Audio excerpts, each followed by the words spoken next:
Last month, I sat down and added up every AI subscription I was paying for. ChatGPT Plus, Claude Pro, Cursor, Perplexity. A couple of automation tools I'd signed up for in a hurry and hadn't opened since. And I'm staring at this number, and it's not embarrassing small. It's closer to $200 a month. And the worst part?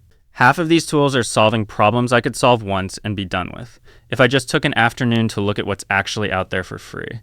So I went looking. Properly this time, not a quick scroll through a listicle, but actually reading repos, checking commit histories, testing the installs, and trying to answer one honest question. Which of these open source tools can replace a subscription? And which ones just move the bill somewhere else? The answer is more nuanced than most videos on this topic will admit. But there are 4 tools I found that are worth your actual time. And I want to cover all 5, honestly. The real capabilities, the real limits, and the places where free has a footnote I wish someone had told me before I spent the evening setting something up. The first tool I kept coming back to is called Goose. And the reason I keep coming back to it is that it does something most AI tools pretend to do. It actually completes tasks, not just answers questions. You give it a goal. It reads your files, runs commands, calls, whatever tools you've connected, and comes back when it's finished. That's the difference between a chat interface and an agent. And once you've used a real agent for a few weeks, going back to copy-pasting answers out of a chat window feels archaic. The receipts are real. 53,000 GitHub stars, written in Rust, Apache 2.0 licensed, 345 commits in the last 4 weeks alone, and the version I installed has been updated since I opened my laptop this morning. This is not a weekend project someone abandoned. There's a desktop app for Mac, Linux, and Windows, a CLI if you prefer, and an API if you want to embed it in something you're building. What I like about it is model freedom. 15 plus providers, Anthropic, OpenAI, Google, Llama, OpenRouter, Azure, Bedrock. 70 plus extensions through MCP, the Model Context Protocol, the standard that lets an agent talk to your actual tools. There's even a file in the repo called Custom Distros, which lets you build your own version of Goose with your specific providers and extensions baked in. I found that last week, and I'm still thinking about what to do with it. And the governance story is interesting. The repo moved from blocks organization to the Agentic AI Foundation at the Linux Foundation, which gives it a kind of institutional stability that purely company-owned repos don't have. Now here's the honest part, the thing the hype posts skip. Read one line further down that same README, and it says, use API keys or your existing Claude, ChatGPT, or Gemini subscription. The most starred open source agent on GitHub will happily point at the subscription you were trying to cancel. Unless you pick a llama out of that provider list, which means running a model locally on your own machine, Goose is plumbing that leads to someone else's tap. The software is free. The inference isn't. So what Goose actually replaces is the agent wrapper, the cursor style loop, the orchestration, the tool calling framework. If you're paying for an agentic AI product on top of your API access, Goose can eliminate that layer. Whether it completely eliminates your bill depends entirely on which model you point it at. Now, second in the list is the tool that can most cleanly cancel a subscription. An actual subscription with no API key required is Jan. Its own description is the right one, an open source alternative to ChatGPT that runs 100% offline on your computer. You install it, you get a normal chat window, you browse Hugging Face from inside the app, you pick a model, Llama, Gemma, Quen, whatever you want, it downloads, and you're talking to something running entirely on your machine. No key, no meter, no terms of service you agreed to at 11 p.m. I spent an evening with it, and the experience is good. Switch models from a dropdown. Build custom assistants that remember how you like things phrased. Connect MCP tools if you want the agent features we just talked about. And you can plug in OpenAI or Anthropic keys too, and use the same window for cloud models when you need one. It's not forcing you to go fully local. It's letting you choose per session. The feature I'd most want you to know about is buried in the docs. Jan runs a local server on port 1337 that speaks the OpenAI API format, which means anything you own that already talks to OpenAI can be pointed at your own machine by changing one line of config. It's not just a chat app. It's an endpoint. Any tool, any script, any automation you've built that currently routes through the OpenAI API can route through Jan instead, and the inference becomes free. This is where I'm going to say something I wish someone had said to me before I bought my current machine. The thing people get wrong about running local models isn't the graphics card. It's memory bandwidth, how fast your GPU can read weights from memory, not how many cores it has.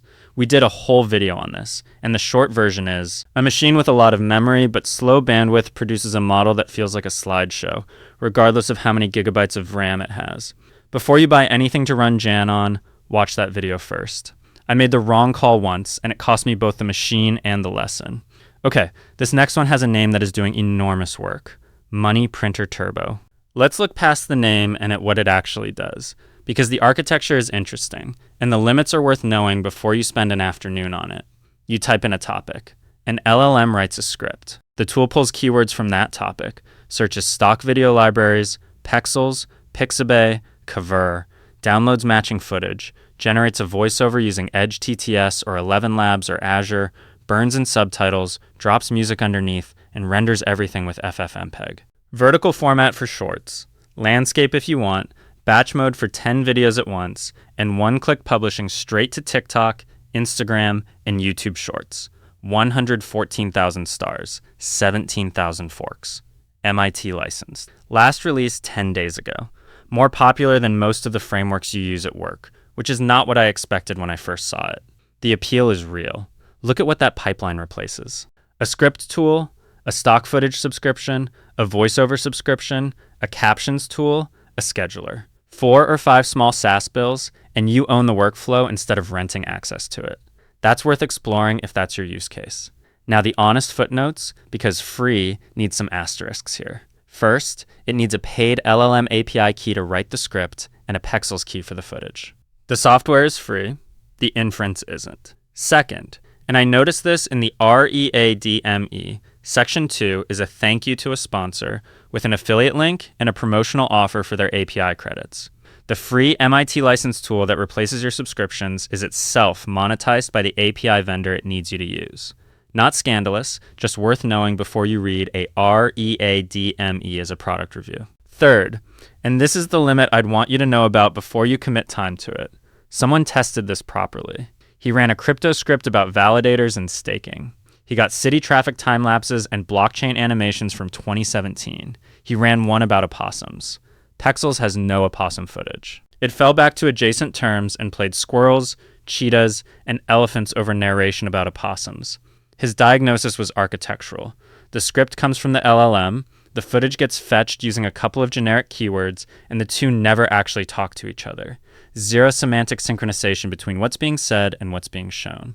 What that means in practice. It works well for ultra-generic lifestyle content, 5 habits of successful people, morning routines, productivity tips, because stock libraries are wall-to-wall coffee cups and people jogging. The moment your niche gets specific, the footage stops matching. His fix was using a local image generation model to create footage that actually matches the script. More complex to set up, but that's the version that produces something you'd actually post without cringing. And now the one I think developers should pay the most attention to. DeepSeek Harness, or just the Harness, as most people are calling it. 9 days ago, DeepSeek open-sourced it. MIT license, TypeScript. In those 9 days, 183,000 stars, 20,000 forks, 8,000 commits in 4 weeks, and 10,500 separate repos on GitHub already tagged as plugins for it. 183,000 stars in 9 days. I've been watching GitHub for years, and I haven't seen a number like that. To understand why, you need to understand what a harness actually is. The model is the engine. The harness is the car, the loop that keeps the model working, the tools it can call, how it manages context when a job runs long, how it handles failures and retries. For the last 2 years, the harness is exactly what companies have been charging you a monthly fee for. Cursor charges you for the harness. Every AI coding agent you've subscribed to is fundamentally a harness with a model inside it. DeepSeek just open sourced theirs. Everything is a plugin powered by a framework called Cordis. Models, tools, skills, sessions, sandboxes, file systems, loops, orchestration, and the UI, all swappable. Don't like how it compresses context when a session runs long? Replace that component. Want it routing through Jan's local endpoint instead of DeepSeek's API? Config change, not a fork. One npx command, and it opens a web UI on localhost. I ran this for the first time at 10 p.m. on a Tuesday and had it running on a local repo by midnight. In use, it's the same shape as the paid coding agents you might already use. Give it a repository and a goal. It reads the code, writes a plan, edits files, runs the tests, reads the failure output, and goes again. The difference is that you can see every step of the loop. You can change any part of it. And when it does something you disagree with, you can fix the behavior rather than file a support ticket and wait. 2 honest things before the hype runs away with this. The first is in DeepSeek's own README in capital letters. This is a developer preview, and there will be compatibility breaking changes. Their words. Plan accordingly. The second is a benchmark worth knowing. Composio ran DeepSeek V4 Pro through 5 different harnesses on 30 hard agentic tasks. DeepSeek's harness won on cost, cheapest to run, but not on task completion. Another harness solved the most tasks. So when you see posts saying that Claude's $200 plan just died because of this release, that claim is not a benchmark. It's a feeling, and feelings don't commit code. The harness is excellent, and it's free, and you should absolutely try it. Just know the difference between what someone measured and what someone felt. The best description I saw came from a Reddit thread with nearly 1,000 upvotes. Someone described the experience of watching other developers race ahead on expensive models while they tuned their own harness on the cheap model until it kept up. When the harness is yours, tuning is a lever you own. That's the real pitch, and it's a good one. Here's the quick routing guide, because I know some of you want to screenshot this section, and that's fine. If you want an AI agent doing real work on your machine, reading files, running commands, completing tasks, Goose is the answer. Just decide upfront whether you're pointing it at a llama for free local inference or at an API you're already paying for. If you want something that replaces a ChatGPT subscription with 0 monthly bill, Jan is the answer. Make sure your machine has the memory bandwidth to actually run models at a usable speed before you commit. If you're producing short-form video content at volume and your niche is generic enough that stock footage can carry it, Money Printer Turbo replaces 4 or 5 small SaaS bills. Go in knowing the semantic sync limitation and have a plan for what you'll do with the niches where stock footage fails you. And if you write code and you're paying for a coding agent, spend an evening with DeepSeek Harness before you renew. Not because it's definitively better, that depends on your workflow, but because owning the loop is a fundamentally different relationship with the tool. The bigger thing I want to leave you with is this. These aren't hobby projects filling gaps around the real products anymore. The chat interface, the agent loop, the harness, the plugin system, those are the actual products, the things companies have been charging subscriptions for, and they're being handed out under MIT and Apache licenses by teams with tens of thousands of contributors. Open source doesn't mean free, and I've tried to be honest about that throughout this video. Jan wants a machine with real memory bandwidth. Money Printer Turbo wants an API key. Goose is only free if you point it at a llama. The harness burns tokens like everything else. And all 5 want an evening of your time. The plumbing is free now. You're still paying for water, or you dug a well. But before you renew a single AI subscription, spend 20 minutes checking whether one of these already does what you're paying for. Even cutting one is a couple of $100 a year for an evening's work. I went into this expecting to find some projects worth an afternoon. I came out with a shorter subscriptions list and a better understanding of what I'd actually been paying for, which in most cases was a wrapper around a model I could have wrapped myself. The crazy part isn't that these tools are free. It's that they're getting good enough to make the subscription model optional. That's a sentence I wouldn't have said 18 months ago. If this pointed you at something you hadn't seen before, hit the like button. It helps this reach more people who are paying bills they don't need to. Subscribe for more honest tool breakdowns like this, and drop a comment with which of the 5 you'd actually run, because I'm building the next list from those replies. There are a lot more of these worth showing you, and the comments tell me which ones actually matter to the people watching. See you in the next one.